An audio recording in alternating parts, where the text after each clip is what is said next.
Agree ako doon sa sinabi niya na siya na ang pinakamaswerteng tao sa balat ng Abir. Ilang dekada ang pinarusahan ang pangalang Marcos ng sambayanang Pilipino. Na-exile ang ama, doon namatay ang ama, at hindi natanggal ang mantsa sa kanilang pangalan. At pagkatapos ang ilang dekada, naibalik niya ang pangalan ng Marcos, hindi dahil sa kanyang sarili lang, ha. Tandaan mo, kung tumakbo yan na walang Inday Sara Duterte doon, walang Duterteng naka-attach sa pangalan niya, hindi mananalo yan. Pero dahil nga nabigyan siya ng pagkakataon, gaya ng mga sinasabi ko sa mga talumpati ko noon at sa mga komentaryo at opinyon, na-resurrect niya ang pangalan ng Marcos at huwag niyang lustayin ang political capital na yan. Pero hindi. Hindi siya nakinig. Ganun pa rin ang ginawa niya.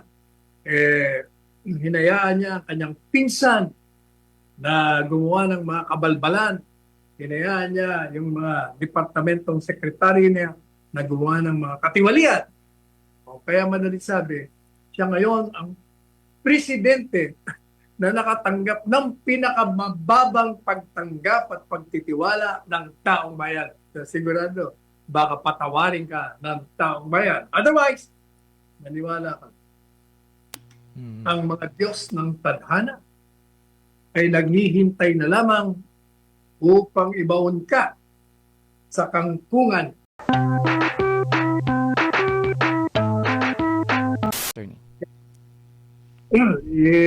Paliwanag na natin muna. Ang sinasabi po ng Korte Suprema ng Estados Unidos, pero backgrounder muna, baka hindi na iba yung mga naano natin. Ang tinutukoy po dyan sa artikulo ay yung kaso ni Noel versus Abrego. Si Noel, yung po ang Secretary ng Homeland Security sa Amerika. At si Abrego naman, yun yung immigrant na inexpel, tinapon sa El Salvador nang hindi sumunod sa immigration laws ng Estados Unidos. Ang ginawa ng Abrego, naghain ng habeas corpus at humihingi ng saklolo sa Korte Suprema na siya ay ibalik sa Estados Unidos sapagkat nilabag ng gobyerno ng pamahalaang Estados Unidos ang due process na tinatawag kung saan binibigyan mo ng pagkakataon ang isang mamamayan na kontrahin ang anumang galaw nito upang ikaw'y tanggalan ng ari-arian, ng kalayaan at ng buhay. At ang naging desisyon ng mababang hukuman diyan sa Maryland ay sinabing illegal ang ginawa ng US government at inutusan ang Estados Unidos na gobyerno na gawin ang lahat ng magagawa nito. I-facilitate ang pagbabalik ng dineport nilang El Salvadorian. Ang ginawa po ng US government ay nag-apila sa Estados Unidos Supreme Court. At ang sabi ng Supreme Court, tama ang mababang hukuman, mali ang ginawa ng pamahalang Estados Unidos sapagkat mamamayan man yan o dayuhan ay siya'y binibigyan ng karapatan na mabigyan ng due process. Kailangan paraanin mo sa batas. At ang ginawa nila ay hindi tama. Kaya sabi ng US Supreme Court, i-facilitate ninyo. Gawan nyo ng paraan na maibalik yan sa Estados Unidos. O, di madalit sabi, nagkaroon ng desisyon. Ang ginawa ko ng Supreme Court, or rather ng gobyerno ng US, nag-file ng mandamus doon sa Court of Appeals at sinasabi nila na wala nang magagawa ang pamahalaan sapagkat ito'y naialis na. Wala na siyang kapangyarihan. Ang maaari niya lang gawin ay yung mga ordinaryong hakbangin para pabalikin. Pero maliban doon, hindi na po pwede. Eh, sabi ko ng Court of Appeals, ay hindi po pwede yan. Kailangan, pag sinabing facilitate, hindi lang limitado yun sa ordinaryong mga gagawin nyo. Marami kayong pwedeng gawin yan. Nandiyan ang diplomasya, nandiyan ang lahat ng bagay na maaaring gawin ng isang pamahalaan. Eh katunayan, hindi po ba dito sa ating Pilipinas? Eh nagawa nga ng gobyerno natin na mapabalik si Congressman Tevez kahit na tinanggihan na yung ating extradition ng Timor-Leste. Eh, yun nga, isang magandang halimbawa na ang isang pamahalaan magagawa ang lahat kung gusto. Kaya sabi na, mali kayo dyan, kaya gawin nyo na. Hindi po pwedeng sasabihin nyo, meron kayong kapangyarihan at may karapatan na sipain ng isang mamamayan dito nang hindi sinusunod ang batas at magagawa nyo lang sapagkat hindi pa nakakapasok ang korte. Mali, sabi niya. Kung yan ang gagawin ninyo, para bagang sinasabi nyo, lahat ng bagay pwede namin gawin. At pag kayo nagdemanda sa amin, kaugnay sa pagpapatalsik namin sa isang mamamayan, ang depensa namin, wala na napaalis na namin napalayas na namin, na-deport na namin. Kaya wala na kaming magagawa. Yan din ang rason. Yan din ang katwiran ng pamahalaan natin dito sa habeas corpus na aming inihain ng aking anak na si Paolo in behalf of Kitty, anak ni Presidente Duterte, na hindi po pwede yan. Ang mangyayari yan, pag itutuloy ang ganyang katwiran, ay binibigyan nyo lamang ng pagkakataon ng pamahalaan, anumang administrasyon ang susunod at ang pangkasulukuyan, naggagawin nila ang paglabag sa saligang batas sa karapatan ng isang mamamayan at pagkatapos nilang nilabag, sasabihin nila, sorry, wala na rito, wala na kaming magagawa. Ay, hindi po pwede yan. Kaya sabi ko ng US Supreme Court at ipinakita rin ng ating gobyerno sa Pilipinas na pwedeng ibalik ang dayuhan. Gawin mo ang lahat at huwag mong ibigay sa amin ang dahilan na wala ka nang magagawa. Gaya mo nung sinabi ko kung matatandaan nyo, noong pa nung inihain ko ang petition for a writ of habeas corpus, sinabi ko na hindi maaaring yung katwiran mo, wala ka nang magagawa. At yung katwiran din na, paano anong paggagawin namin? Ay, hindi na namin problema yon, hindi problema ng petitioner yon, at hindi na rin problema ng Korte Suprema yon. Sapagkat kayo ang gumawa ng pagkakamali, iwasto nyo. You did the wrong, you correct it. Alam po niyo, sinabi ko yan, wala pa yung kaso ng Abrego yan. At yan din na sinasabi ngayon ng Court of Appeals ng Korte Suprema. Gawin nyo, sapagkat nagkamali kayo ang gumawa ng mali, iwasto niyo. O yan po pinakapunto namin dyan sa aming urgent motion to resolve na kailangan, sabi namin, kailangan na po kagalang-galang na Korte Suprema. Bigyan nyo na po ito ng desisyon. Sapagkat unang-una, lumalala na ang karamdaman ng Presidente Duterte. At sana hindi naman mangyari, baka naman ito'y pumanaw pa dun sa lugar na hindi niya pinanganakan, isang lugar na dayuhan. Yun magiging isang trahedya.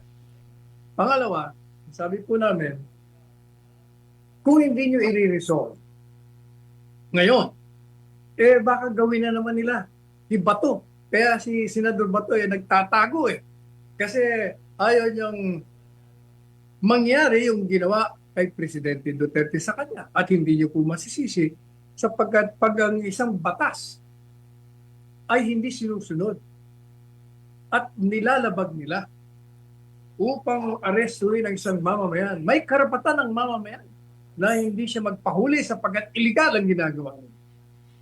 Lalong-lalo pa nga, kung ikaw naghain ng isang petisyon sa hukuman at sa anumang dahilan ay hindi ito kagad maaksyonan, natural lamang na magtatago siya. At sabi po namin, pag hindi pa dinesisyon na ng hukuman, pataas ng hukuman, ang aming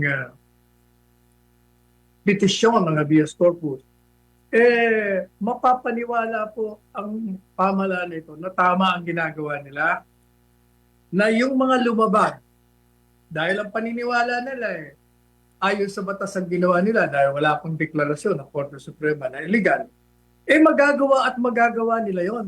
At hindi lamang yan, sabi po namin, gagantimpalaan nyo pa ang gumawa ng mga illegal, kagaya ng ginawa mo kay Torre. Ito'y in-appoint na PNP chief na isa sa mga implemento ng pag-aresto kay Presidente Duterte. Yang si Rimulya, abay ginawa pang ombudsman na kasama din sa humuli, nagpahuli kay Presidente Duterte. At pati yan sila Canilao, abay ginawa ring LTO chief. Isa rin sa mga kasapakat sa pag-aaresto, pagdidetini at pagpapatapong kay Presidente Duterte. Sabi po namin, pag hindi niya po ni-resolve yan, mataas na hukuman, kataas-taas ang hukuman, mapapaniwala po at mabibigyan lalo ng paniniwala na yung mga lumabag sa batas ay gagantimpalaan nila.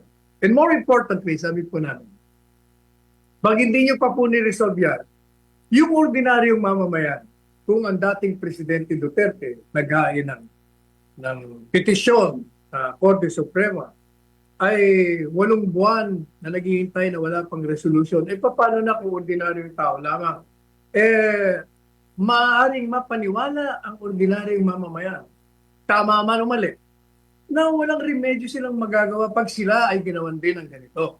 Kaya sabi namin sa Korte Suprema, kailangan, gaya ng sinabi ng Korte Suprema ng US, kailangan yung dahilan, yung katwiran na maaari mong labagin ang batas, yung karapatan mong magpatalsik, kahit pa, di ba, sinasabi pa nila doon sa desisyon, na yung daw terorista, sabi ng US government, terorista yung tinapon nila, kahit pa terorista yan, kahit pa kriminal yan, sila rin ay may karapatan na bago mo gawan ng marahas na hakbang na ugnay sa kanilang buhay, sa kanilang kalayaan, sa kanilang kariyerihan, kailangan bigyan mo ng due process. Hindi po pwede yan.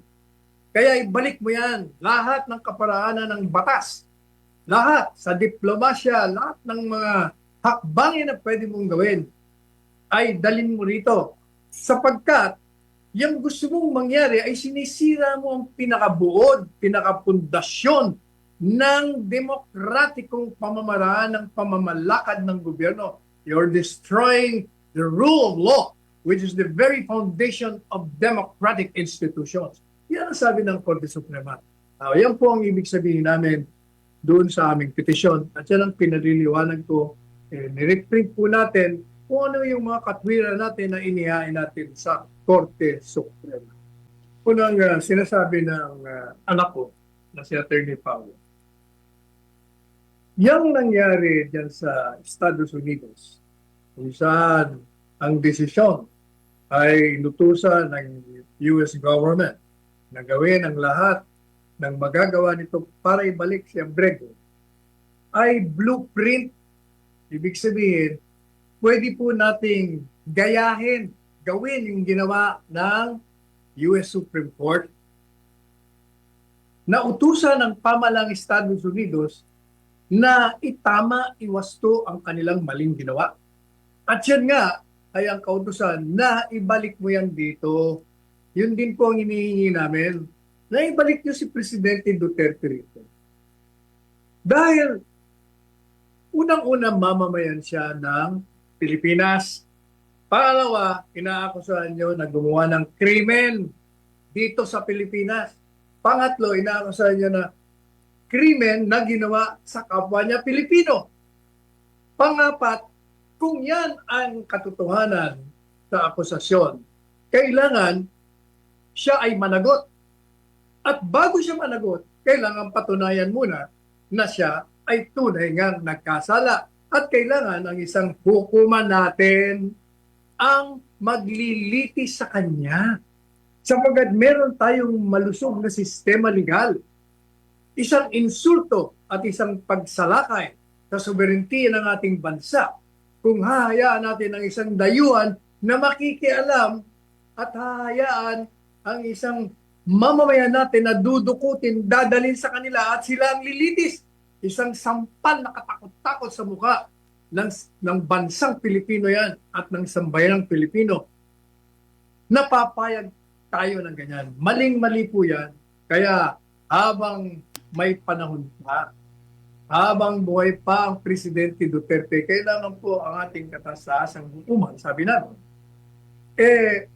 magdesisyon na po kayo. Sabi nga ng Korte Suprema ng US,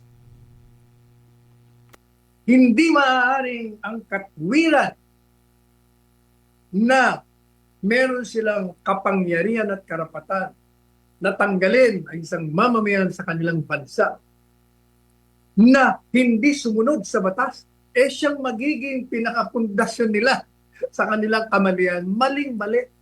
Kailangan susunod tayo. Kailangan the rule of law in its majesty must prevail. Yan ang sinasabi ho namin dyan sa petition na yan. Kaya sana po ay manalangin na ang Korte Suprema ay pakinggan ang ating mga hinaing. Pakinggan natin at tingnan natin ang mga karapatan ng mamamayang Pilipino at ipakita po natin na ang katarungan dito sa ating bansa ay hindi mo maaaring iwaksi ng ganun-ganun na lang. Tandaan po natin, yung pong US Constitution, kinopya natin. Kaya sabi po namin sa kataas-taasang hukuman, yung mga desisyon doon, lalong-lalo na, kaugnay doon sa mga provisiones na kalintulad ng atin, nakuha sa kanila. Kung anong doktrina ng Korte Suprema, meron tinatawag na persuasive effect, pwede po nating tanggapin yon at i-adapt natin dito sa kasong ito. So, yan po ang pinakabuod ng artikulo natin ngayong Lunes na ito sa The Manila Times. Agree ako doon sa sinabi niya na siya na ang pinakamaswerteng tao sa balat ng biro. Bakit po? Unang-una, yung tatay niya naging presidente ng bansa. Hindi na naging presidente. 20 taon siya naging presidente. Biro mo yun. Wala pang presidente sa Pilipinas na nakatagal ng gano'n. That's number one. Number two, ang nanay niya, si Imelda Marcos, maraming ginawa dito sa ating bansa, yung mga infrastructure, yung heart center, yung PG, kung ano-ano pa. Talagang kinilala at siya rin ay kilala internationally. Magaling, maganda, matalino. Biro mong pagmamanahan niya, di ba sinabi ko matalino yan, huwag ninyong i-underestimate yan. Kaya lang, ang sinasabi ko, matalino yan, may political will. Pero ginagamit niya ang political will, katalinoan niya sa kasamaan, hindi sa kagalingan. Number 3, bakit siya pinakamaswerte? Ilang dekada ang pinarusahan ang pangalang Marcos ng sambayanang Pilipino. Na-exile ang ama, doon namatay ang ama, at hindi natanggal ang mantsa sa kanilang pangalan. At pagkatapos ang ilang dekada, naibalik niya ang pangalan ng Marcos, hindi dahil sa kanyang sarili lang. Tandaan mo, kung tumakbo yan na walang Inday Sara Duterte doon, walang Duterteng naka-attach sa pangalan niya, hindi mananalo yan. Pero dahil nga nabigyan siya ng pagkakataon, gaya ng mga sinasabi ko sa mga talumpati ko noon at sa mga komentaryo at opinyon, na-resurrect niya ang pangalan ng Marcos at huwag niyang lustayin ang political capital na yan. Pero hindi. Hindi siya nakinig. Ganun pa rin ang ginawa niya. Hinayaan niya ang kanyang pinsan na gumawa ng mga kabalbalan. Hinayaan niya yung mga departamentong sekretary niya na gumawa ng mga katiwalian. O kaya madalit sabi, siya ngayon ang presidente na nakatanggap ng pinakamababang pagtanggap at pagtitiwala ng taong bayan. He is the president that has received the lowest trust and approval rating in the history of this country. While yung kanyang pinakulong, pinaaresto ng iligal at sinisiraan na siyang nagpalibing sa kanyang ama na hindi nagawa ng tatlong presidente, ay tinanggap ng pinakamataas na rating sa pagtitiwala. Mula nung ito'y maging presidente, mula ito nang bumaba, hanggang ngayon, siya ay tumatanggap ng napakataas ng approval and trust rating. O kaya, nakapanghihinayang itong batang ito kung anong nangyari sa kanya. Pero, gaya ng sinabi natin, maaari ka pang maka-redeem sa sarili mo. Gawin mo yung mongkahi ko sa iyo at sigurado baka patawarin ka ng taong bayan. Otherwise, maniwala ka. Ang mga Diyos ng tadhana ay naghihintay na lamang upang ibaon ka sa kangkungan ng kasaysayan pag hindi mo isinagawa ang pagwawasto ng mga kamalian ng iyong administrasyon, ang paglabag ng iyong mga opisyales at ang paglabag mo rin sa saligang batas nung inaprobahan mo ang national budget for 2025 na alam mo na isiningit doon ang trilyong pera upang nakawin lang ng mga tauhan mo kung hindi ka man kasama doon. Kung wish niya, kung doon sa sana ma-aprobahan ng budget para ang problema nga ho, nagkaroon siya ng pagkakataon. Naggawin yon, pero sa halip, inaprobahan niya ang budget para sa flood control projects na siyang naging daan upang nakawin ng trilyon-trilyon na sana ay ginamit sa pagtugon sa serbisyo publiko ng ating taong bayan sa parte ng medisina, edukasyon, pamamay, health at lahat pa. Wala, ninakaw nga ho, ninakaw. Masakit doon. Nagdesisyon na nga ang Korte Suprema na ibalik. Binabalik nila yung 60 billion na ninakaw dyan sa PhilHealth. Ha? Kasi yung PhilHealth to, di ba, kinuha nila ang pera, binalik. Nung binalik nila sa National Treasury, yun din ang ginamit nila para pondohan yung flood control projects. Ngayon, ibig nila, ilagay daw uli sa budget for this year or for next year, yung 60 billion. Ibig sabihin, yung ninakaw na 60 billion, kasi yun yung nilagay sa flood control projects na kinuha nila. Babayaran na sa bayaran. Ninakawan na nga tayo pa mag-reimburse. Dapat, ang magbabayad yung mga magnanakaw. Hindi po ba? Kunin mo sa kanila yung mga kongresista, yung mga senador, mga DPWH, mga kontraktor na nagnakaw ng pera ng bayan. Sila dapat magbalik ng pera at hindi ang sambayanan na kukuha ka sa National Treasury, ilalagay mo sa national budget, maling-mali po yun. Alat kayo pala ang buhay sa mundo. Alam mo yan si Ping Lacson.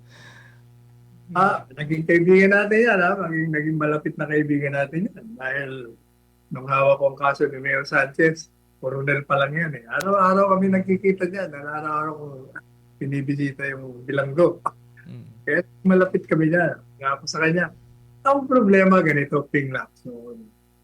Maganda yung pinamamalas mo sana. Kaya lang, kung titingnan ko yung ginawa mo doon sa inilatag mo. Ikaw ang naghain nun eh. Ikaw, inalagaan mo yung bill na lumikha ng isang malaking ubod ng gandang Senate building na titiran mo at ng mga kasama mo.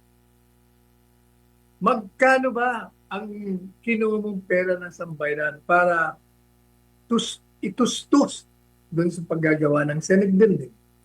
Para lang masundan ng mga kapritsyo nyo.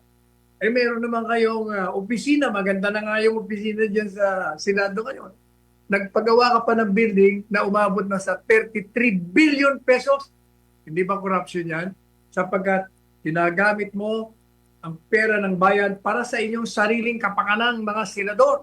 Hindi po ba? Kaya yung mga pagbabalat kayo mo, hindi ako naniniwala eh. Parang ang ginagawa mo, pinagtatakpan mo yung mga nabulgar na kalokohan mo. Kaya nga ako sabi natin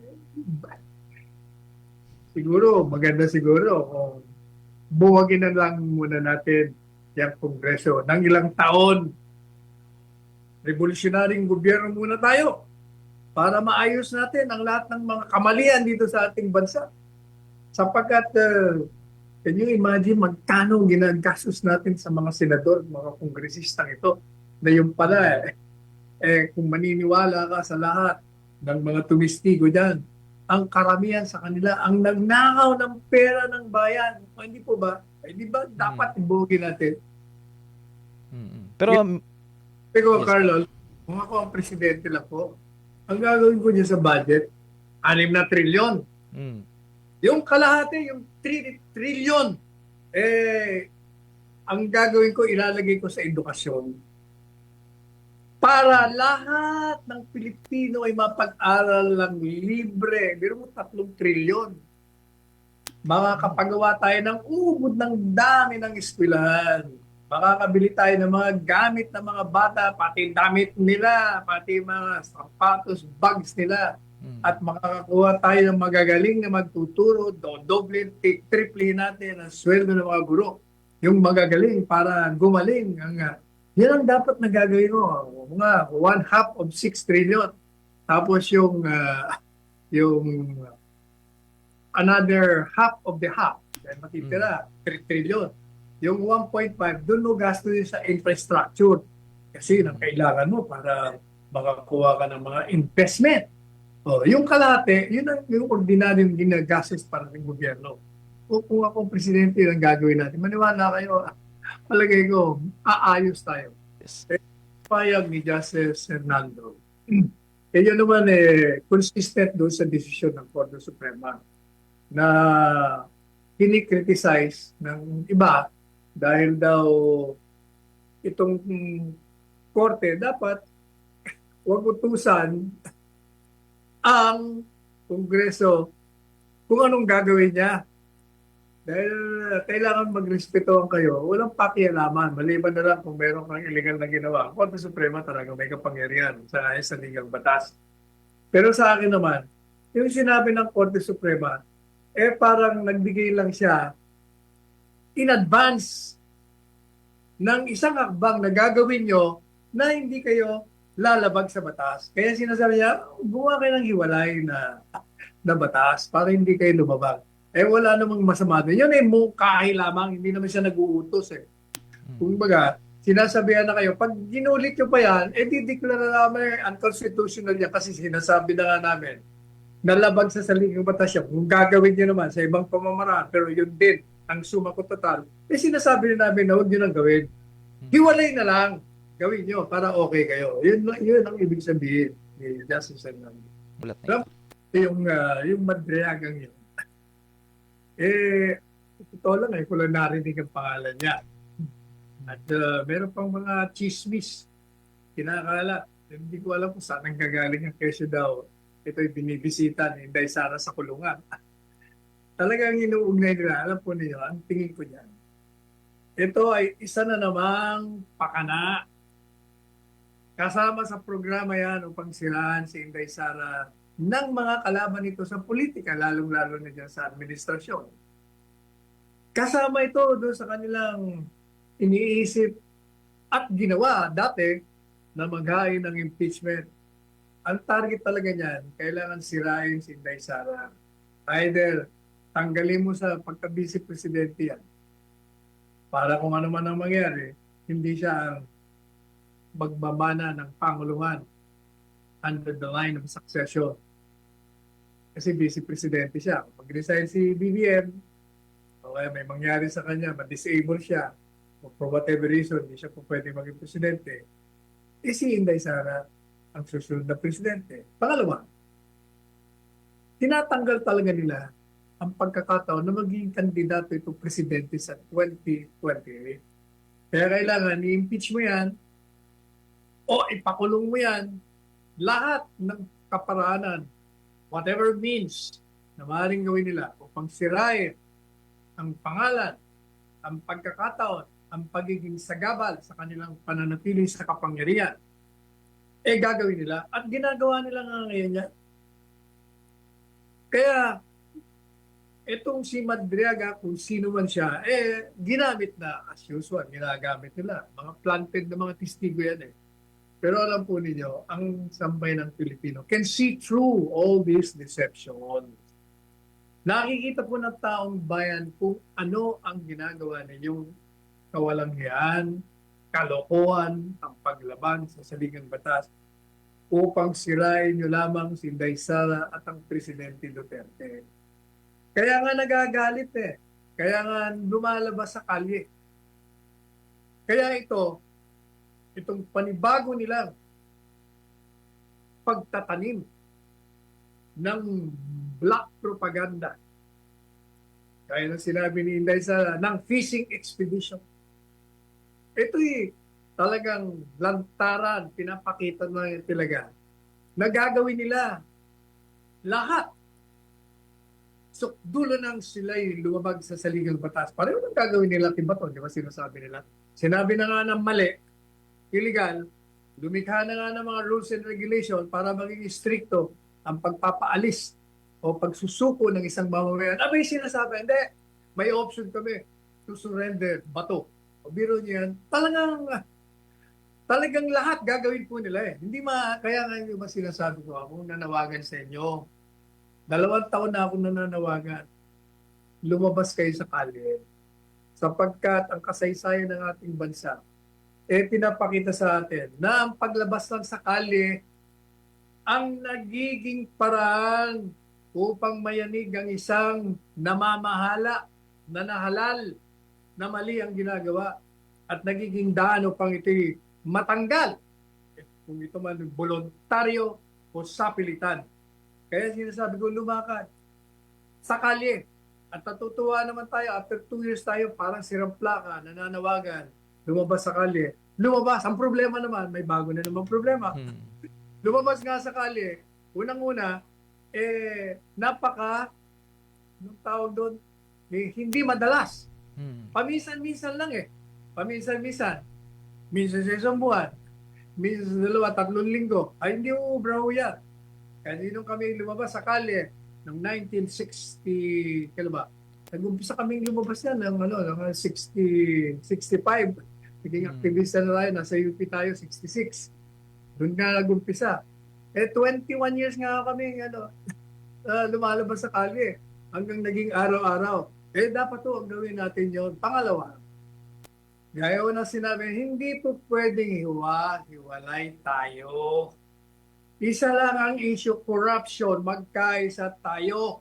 Hindi po pwedeng yung ibang grupo, lalabas nga sa kalye, corruption ang issue, nadadagdagan ng mga side issue ng Marcos Rizal, yung isa naman, ibang klaseng gusto nila. Hindi po pwede yun. Kasi, ang mangyayari dyan, tayo mag-aaway. Gaya ng mga nangyayari, may pupunta rin ng isang grupo para sumama sa inyo. Ayaw niyong i-welcome. Ganon din yung kabila. Hindi po pwede yun. Kailangan, lahat tayo, united tayo. Saka na tayo magkatunggali sa 2028. Sa ngayon, ang issue ay katiwalian, pananagutan, lahat yan. Dapat magkaisa tayo. Otherwise, maniwala kayo. Hanggang sa 2028, nandiyan yan. Yung MMDA, hindi ginagamit ang sentido común. Dapat, taon-taon naman tayo ganyan. Palaging merong malls na mga sales. At maraming tao talagang pumupunta sa mall. Taon-taon yan, Taon-taon. Walang walang panahon na hindi nangyayari ang dagsaan ng tao sa malls tuwing Pasko, tuwing may holiday. Kaya dapat meron silang blueprint dyan noong pa na every year ganito ang gagawin natin sa traffic. Hindi naman nila ginagawa Tapos ngayon, sasabihin nila, pati yung mga malls, yun, sentido común din yun. Mag-coordinate kayo. ang coordination nyo lang, tatanungin nyo yung mga malls, kailan kayo merong special na sales para ipapatupad na namin yung dati nang naka-blueprint sa amin. Yan ang dapat na gawin nila. Ay hindi. Ngayon lang sila nagkakagulo dahil nakikita nila talagang palaging traffic dito, traffic doon. Buting ka nag-shop-shop. So yan ang problema. Walang sentido komon na ginagamit ang mga namamahala dyan sa MMDA. Meron. Di ba sabi ko sa inyo, lumabas kayo sa kalye? Yan ay standard na tanong ko ba? Sir, kailan makalabas si Presidente Duterte? Aba, lumabas kayo sa kalye. Katipayan nyo. Sir, kailan bababa si BBM? Sir, kailan mapapalitan ng gobyerno? Kaya, sir, lumabas kayo sa kalye. Ang problema, puro lang naman kayo salita. Hindi naman kayo lumalabas. Ang iba naman, lumalabas nga. Kaya lang, inaaway naman ng iba. Wala nangyayari sa atin. Paulit-ulit din tayo. Ayan, attorney. Ito naman po from Sandy Casabuena. Hanggat sila ang nasa kapangyarihan, gagawin nila lahat. Kahit baluktutin pa nila ang batas ay okay lang. Sila ang may pera eh. Kaya Sandy, yakagin mo, mga kamag-anakan mo, kaibigan mo, labas kayo sa kalye, mapayapang paghahayag ng inyong damdamin at pagtutol sa mga kabulastugan, paglabag sa batas ng itong ating mga binigyang kapangyarihan na mamahala sa atin. Ayan. Meron pa po mensahe, Attorney Sal, mula kay Glorious Visitation, YouTube comment. Paano namang isa-submit ni BBM ang sarili niya sa investigasyon kung yung appropriations chair pa lang ay halatang hinaharangan at maging yung paratang sa speaker, si BBM mismo ang sumasalag, wag na asaha magbubukas sila ng door para siya ang matiklo. Hindi nila maitatago na family corporation na ang nakawan business ngayon sa gobyerno. Marcos family displays clearly the negative side of dynasty. Marcos and Aquino used each other to gain political power and betray the Filipinos. Alam po ninyo, dito to yan. Kung malinis ang konsensya ni Marcos Jr., kung hindi siya complicit, wala siyang kinalaman, talagang pwede niyang ibigay sa sarili niya na imbestigahan nyo.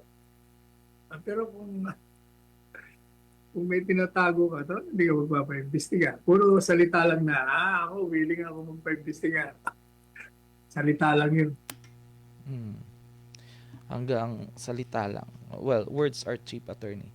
Ito naman po from Jenaline Puyat. God save the Philippines from the corruption dangerous leader. Sana may ahon pa ang bansang Pilipinas. Hindi lahat na Catholic ay sasanib sa mga grupo ng mga nagpapabagsak ng ating bayan. God bless. Hindi naman nagpapabagsak, Jenaline. Mali ka doon. Yung mga grupo na nagrarally, hindi para pabagsakin, kundi para linisin ang pakasulukuyang katiwalian na gaganap sa pangkasulukuyang administrasyon. Ayan. At tanggap po tayo na isa pang mensahe, Attorney Sal, mula kay Red Moon Omix, another YouTube comment. OFW palagi pero kapag kami, OFW, walang tulong na galing sa gobyerno dahil sabi ng DSWD, abroad naman daw kami. Kaya yung nasira ng bagyo, bahay, never nilang sinilip. Mali naman yan ako. Naniniwala ko dyan sa DSWD Secretary Rex Gatchalian. Yan ang isa sa mga saving graces ng administrasyon. Isa sa matinong secretary. Ilan lang po yung napupuri natin kasi nakikita ko marami akong referral sa kanila na talagang inaakinan. Yan, Secretary Rex Gatchalian. Yan si Secretary Conrad Estrella III. Secretary Jerry Acuzar. Secretary Cristina, yung sa tourism. Yan, sino pa? Yung bagong secretary nila, si Frederick Go. O, di ba? Meron pa, sino pa nga bang di ko nababanggit? Basta, 6 lang nababanggit ko palagi dyan eh. Kaya isa ho yung Secretary Rex Gatchalian. Maganda ho ang kanyang reputasyon. Bilang mayor ng Valenzuela, pinaganda niya, at nagagawa niya na. Saka hindi siya pumipili kung sinong tutulungan. Basta nirefer mo sa kanya, tulong ka agad yan. Ayan. Naku, Attorney Sal, before po tayo mag-wrap up sa programa ay nagpapa-shoutout po ang mga live viewers natin from different parts of the world dito sa merong nasa China at merong galing sa saan pa ba tong iba?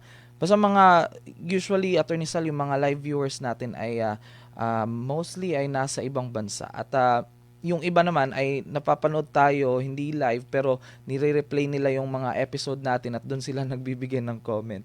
Pero 10 araw na lang po Attorney Sal ha at magpapasko na kaya nako ihanda na natin ang mga kailangan ihanda para sa ngayong Kapaskuhan Attorney Sal. Ano po yung yes, Kapatid na mga nanonood sa atin sa buong mundo, kumusta kayo dyan? Maligayang Kapaskuhan po sa inyo. At totoo yung sinasabi mo, alam nyo, araw-araw ako lumalabas. Palagi tayong nasa mall. Iba't ibang mall. Talagang lumalapit at nagsasabing, sir, follower niyo ako. Napanood namin kayo sa YouTube, sa TikTok, sa programa, SMNI. Halos lahat dyan. Sa palengke, aeroplano, kahit sa jeep. Kung sumasakay tayo, nagugulat pa sila pag sumasakay ako ng jeep. Kami yan, di ba si ano kayo? Hindi, kamukha ko lang. Hindi, kayo yun.